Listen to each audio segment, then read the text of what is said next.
মসজিদের মাইকে ঘোষণা দিয়ে প্রকাশ্যে র্যাব কর্মকর্তাকে পিটিয়ে হত্যা। এমন রোমহর্ষক ঘটনাই প্রমাণ করে চট্টগ্রামের জঙ্গল সলিমপুর আজ কতটা ভয়ঙ্কর।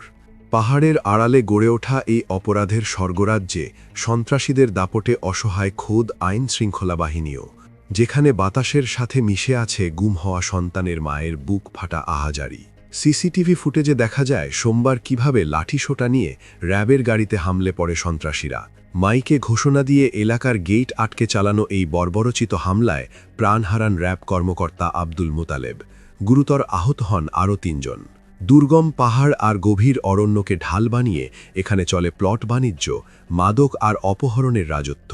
৫ অগাস্টের পর রাজনৈতিক পট পরিবর্তন হলেও কমেনি এখানকার সন্ত্রাসীদের দৌরাত্ম্য, বরং নিজেদের দুর্গ রক্ষায় তারা আরও বেপরোয়া।